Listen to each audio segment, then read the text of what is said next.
Hello दोस्तों, मैं संजीव चौधरी एक बार फिर आप सभी को स्वागत करता हूं अपने यूट्यूब चैनल बीपीएससी में। डियर स्टूडेंट, जैसा कि आप जानते हैं कि मैं अपना यूट्यूब चैनल बीपीएससी से रिलेटेड बनाता हूं ताकि स्टूडेंट को उसके एम तक पहुंचाने में मैं कुछ मदद कर सकूं। तो मैंने अपना यूट्यूब चैनल में पहले भी बीपीएससी के बनाए थे और बना रहा हूं कंटिन्यू, ताकि इससे कुछ यदि आप सभी को या किसी को भी इससे थोड़ी सी भी हेल्प मिलती है तो वो मेरे लिए बहुत फक्र की बात होगी। चलते हैं बीपीएससी के छठवां मतलब 66 बीपीएससी जो हो चुकी है उसको प्रैक्टिस सेट को आगे बढ़ाते हैं।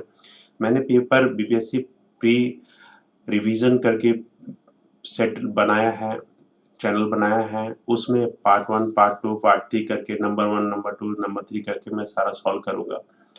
जिस स्टूडेंट को भी लगता है कि उससे आपको कुछ बेनिफिट मिलता है, you just go and watch my video. और मैंने ये भी कहा है आप लोगों से कि मैं उसका डिस्क्रिप्शन भी बनाऊंगा। तो डिस्क्रिप्शन का भी वीडियो मैं आपके साथ कंटिन्यू ये बनाता रहूंगा ताकि आपको उसका डिस्क्रिप्शन भी मिलता रहे। चलते हैं पेपर की तरफ। ये बीपीएससी के पेपर नंबर 66 जो एग्जाम होल्ड हुआ था 20 नवंबर 2020 को, उसका है। मैंने ऑलरेडी 14 क्वेश्चन को ऑलरेडी मैंने एक वीडियो बना के डाला है। ज़्यादा लेंथी वीडियो बनाने से तो कोई फायदा है नहीं, क्योंकि इतना टाइम तो रहता नहीं। तो जस्ट आई थिंक दैट कि मुझे थोड़ी सी कम टाइम में अच्छा आउटपुट देना है। Without wasting the time, come on the question number 15। BPSC के 66 पेपर है। ये 66 पेपर सेट नंबर डी है। हो सकता है आपके पास जो पेपर हो जो जिसमें आप प्रैक्टिस कर रहे हैं उसमें सेट कुछ और हो, क्वेश्चन सीरियल नंबर अलग हो, बट क्वेश्चन वही है। चलते हैं क्वेश्चन नंबर 15 की तरफ। निम्न में से किस हड़प्पा नगर में जोते हुए खेतों की निशान मिले हैं?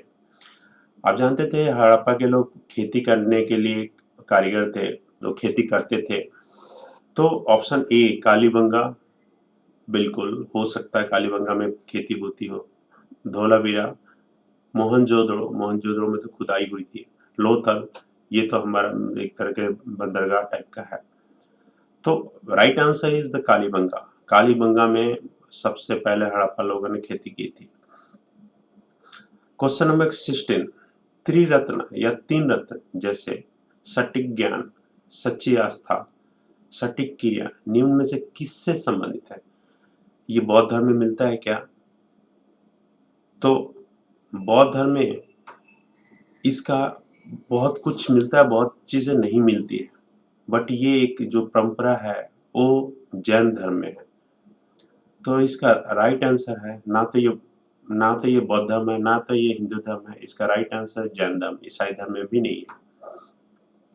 Question number 17। इनमें से किस शासक ने चतुर्थ बौद्ध संगीत कश्मीर में आयोजित किया था? चतुर्थ, इसमें बहुत सारे लोग अजात शत्रु के टाइम पे भी हुआ था। अशोक लास्ट में अपना बौद्ध धर्म को अपनाया था।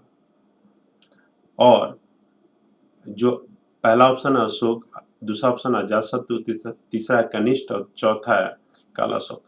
तो इसका राइट आंसर है कनिष्ठ। कनिष्ठ के टाइम पे ही चतुर्थ बौद्ध संगीत कश्मीर में आयोजित हुई थी।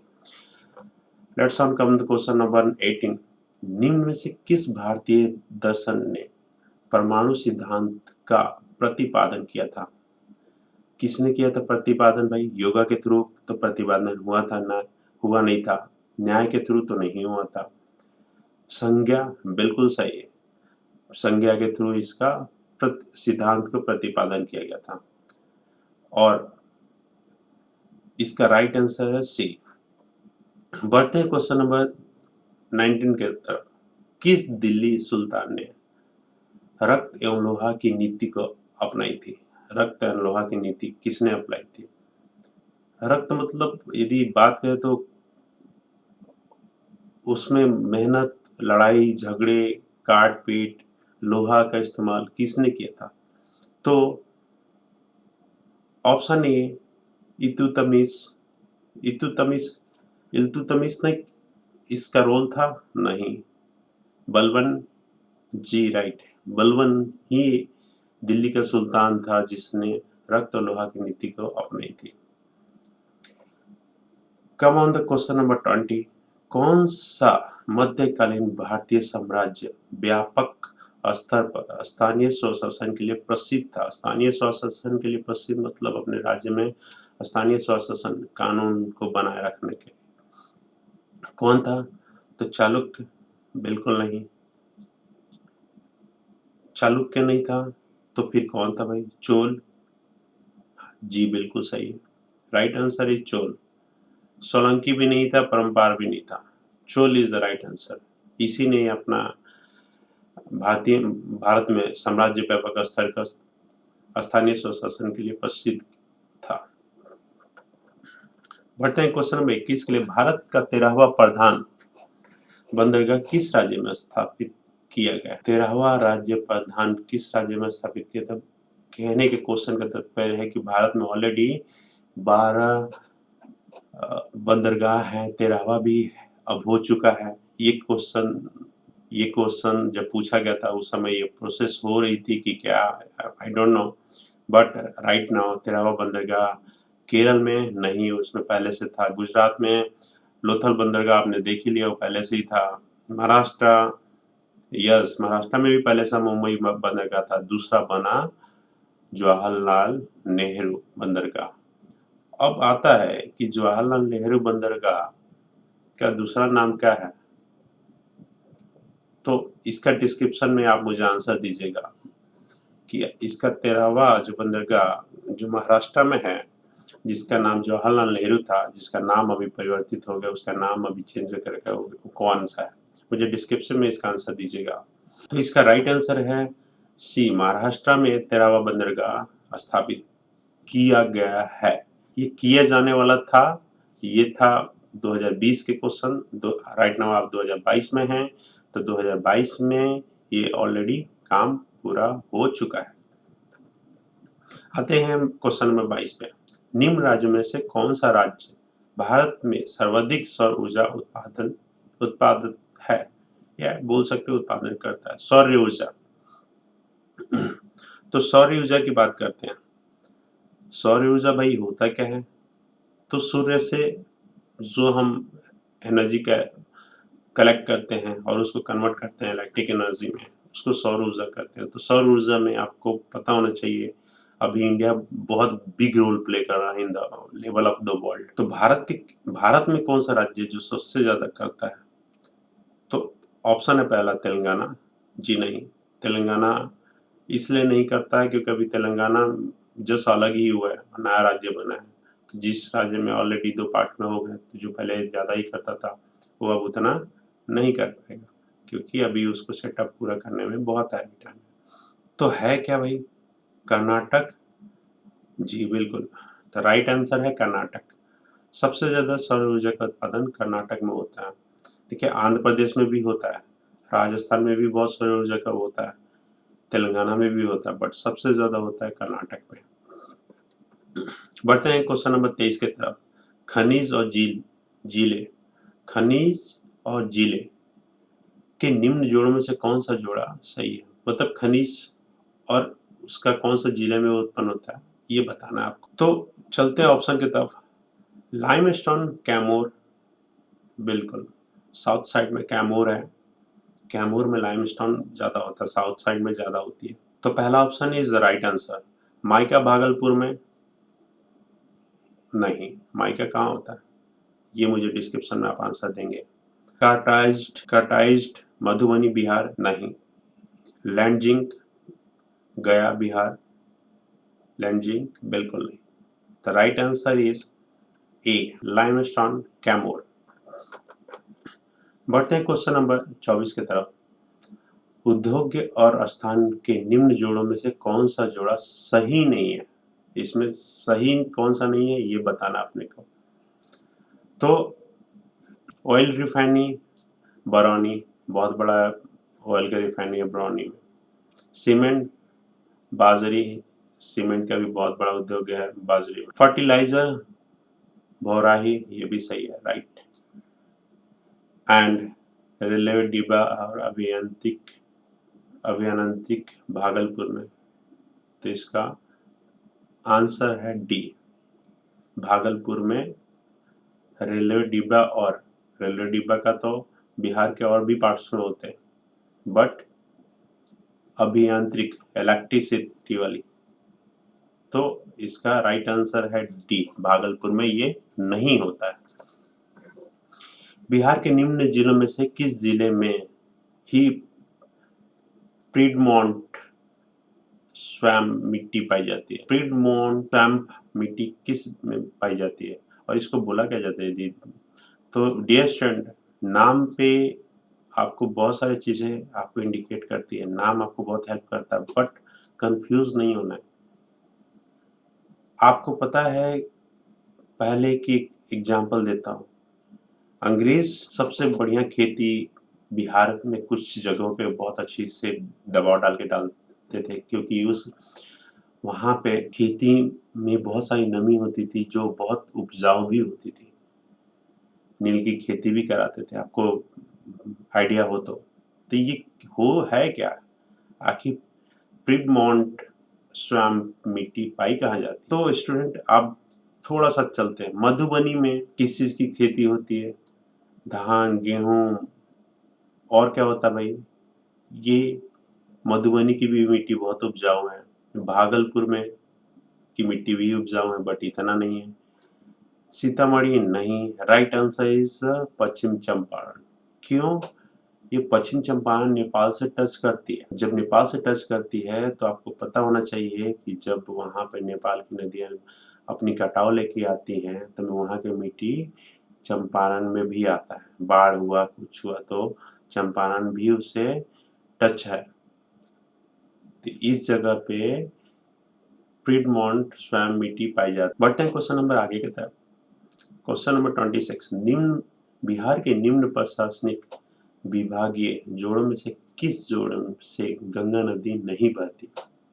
बताना है कि गंगा नदी किस जोड़ों में से नहीं बहती। दरभंगा, मुंगेर, क्या इससे बहती है? दरभंगा, बिहार, मुंगेर में गंगा नदी दोनों से पास होती है। पूर्णिया, भागलपुर, बिल्कुल पास होती है। तिरहुत, सारण, बिहार के इसमें भी ये टच करती है। और कोसी, मगध, तो कोसी जहां से निकलती है वहां से गंगा नहीं निकलती। कोसी आती है नेपाल से होते हुए, बिहार में नाम उसका कोसी है, और ये कोसी मगध से नहीं निकलती है। तो गंगा नदी कोसी और मगध से नहीं पास होती। तो राइट आंसर इज डी। 27, जनजाति और जिले में, जनजाति और जिले के निम्न जोड़ों में से कौन सा जोड़ा सही नहीं है? जनजाति और जिले, कौन सी जनजाति किस जिले में रहती है ये आपको बताना है। संथाल, बांका, बिल्कुल सही है। संथाल बांका में, यहाँ के जनजाति संथाल है, बांका में ज्यादा मिलती है। मुंडा जुमई एक ऑप्शन है जो नहीं है, इसमें नहीं ये जुड़े मिलते हैं।